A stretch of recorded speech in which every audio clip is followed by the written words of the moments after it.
Ahoy, ahoy, ahoy, ahoy. And welcome back to Northernmost Busted. Are you joining me on the second episode of Run With Me? We are on a recovery run and we are 4 or 5 days out from Arc Of Attrition and it's creeping up. So this is fully going into taper mode now, and this is where you start to feel all the niggles that randomly decide to turn up a week before, as they call it, paranoia, or in this instance, ultra paranoia. If this is the first time you're joining me on one of my runs, I am running the Arc Of Attrition 100-mile on the 24th of January, I think it is. So yeah. Ooh, this is lovely. I'm wearing the Mizuno Neo Vistas with a booty upper. Just enjoying the fact that it's relatively mild and not raining. We'll jump this little rascal, watch this. Whee! Class. Tell you what, gotta be one of the top runners on this road today for my age. Another one. Whee! So how am I feeling 4 days out from Endure? Well, I mean, this last week there's been a lot of stress and anxiety around mandatory kit, to be honest. I think a lot of it comes from being in the Facebook group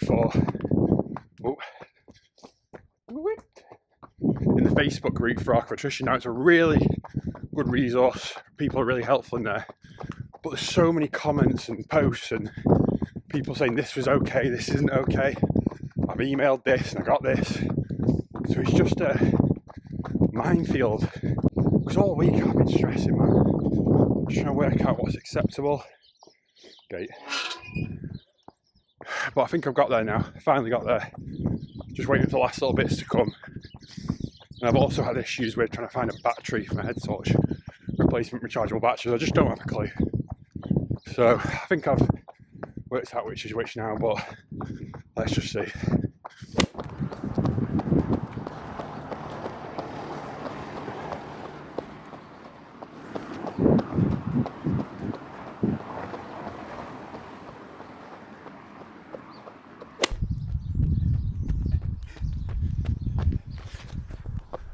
I suppose the other thing linked to the kit is obviously the cost of it.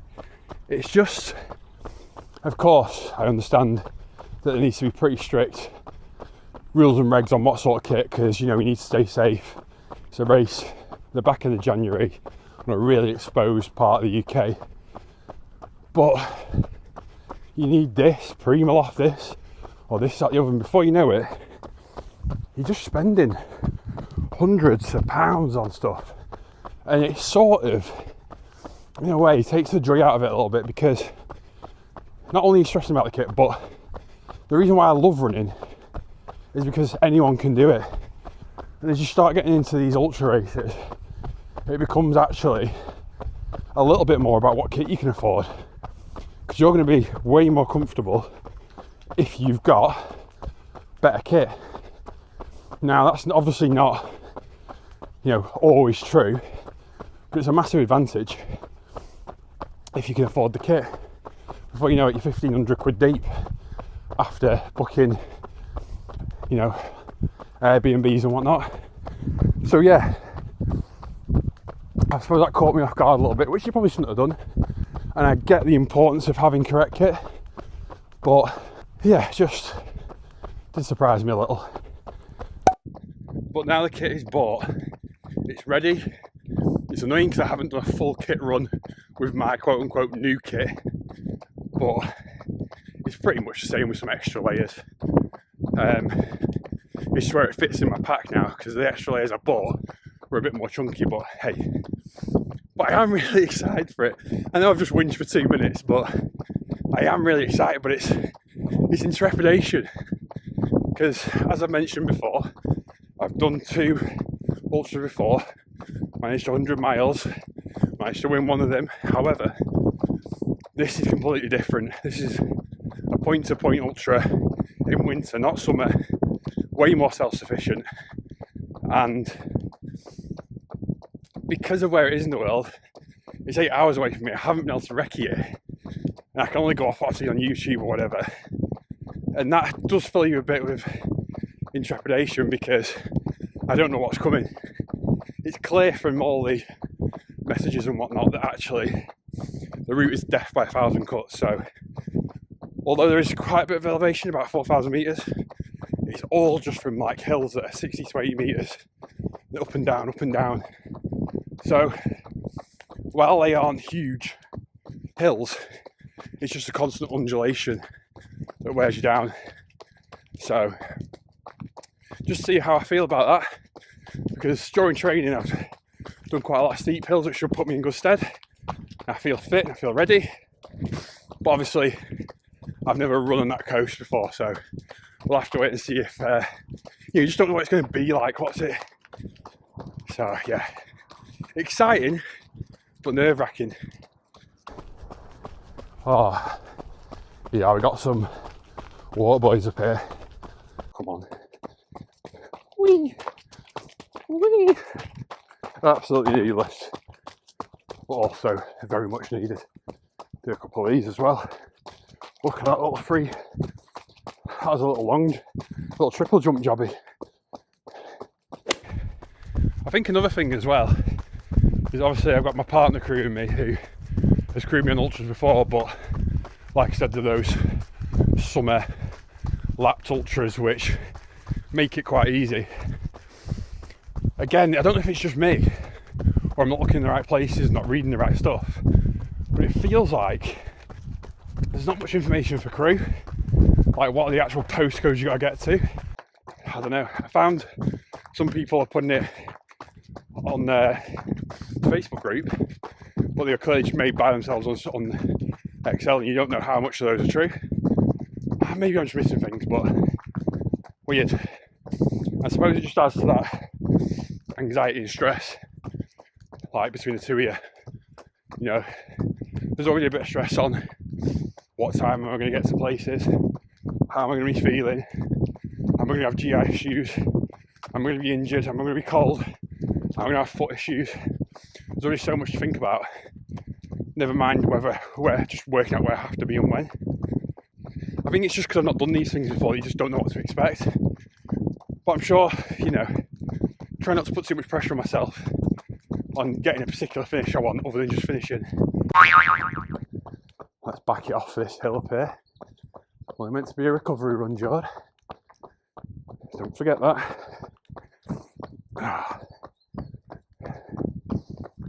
So, I've also been thinking about navving. Now, obviously, I've got my watch. GPX file will be on there. I've got it on Strava, so I'll have it on my phone. I'm pretty confident in my own navving skills. But if you've ever navved any sort of run on your Garmin, you'll know that it's so difficult to know whether you need to be on one side of a wall or not, follow one particular route or not. And it can sometimes only become clear when you're sort of a minute up the road. So I'm trying to negate that as much as I can. But I think to some degree, there's always going to be an element of that. It's the dangerous bit of me run. I'm running alongside the road. Ahoy, ahoy, ahoy, don't kill me. Dankeschön. Thank you very much. I'm obviously wearing all black, so, you know, be safe, be seen and all that. I also think there's an element of doing these big races, you know, getting through the mandatory kit check, getting all your stuff ready the night before, getting down there, making sure you get down there on time, getting your bib, getting your tracker sorted, worrying about whether your tracker's going to work, all those sorts of things.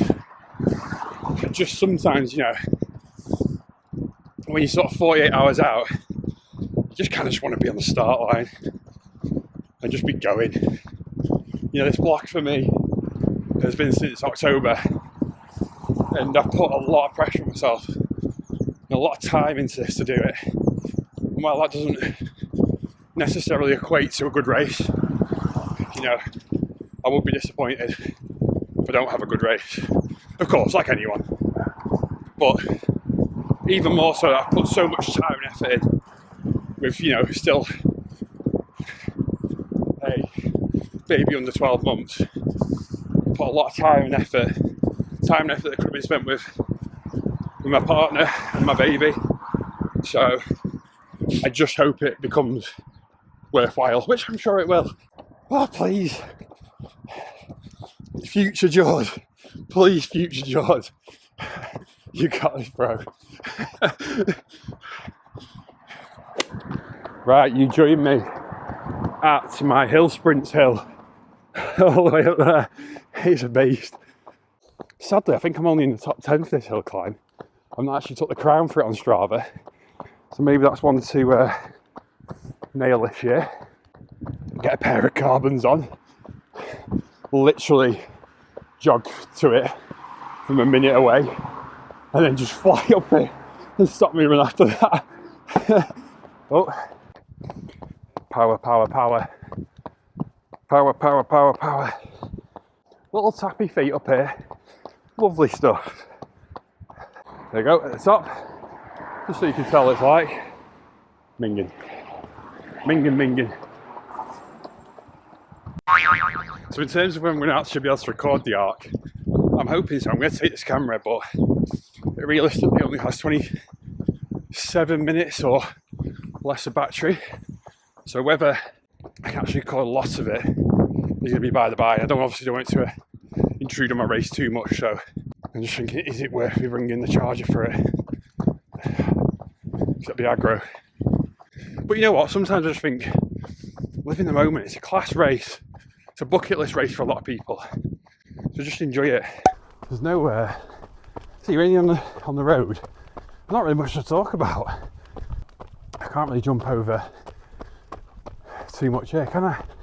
I could jump off a curb, but it's hardly high octane stuff, is it?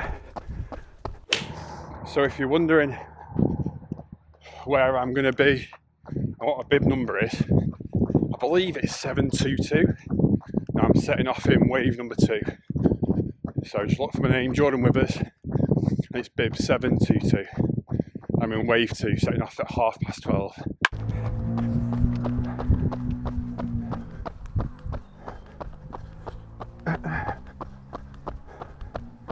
Something tells me I won't be running this smoothly in 5 days' time.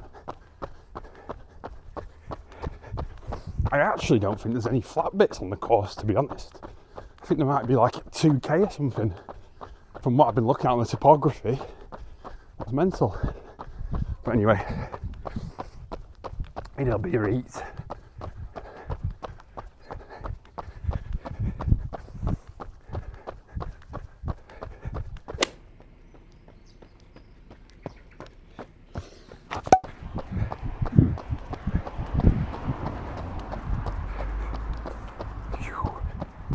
Let's go.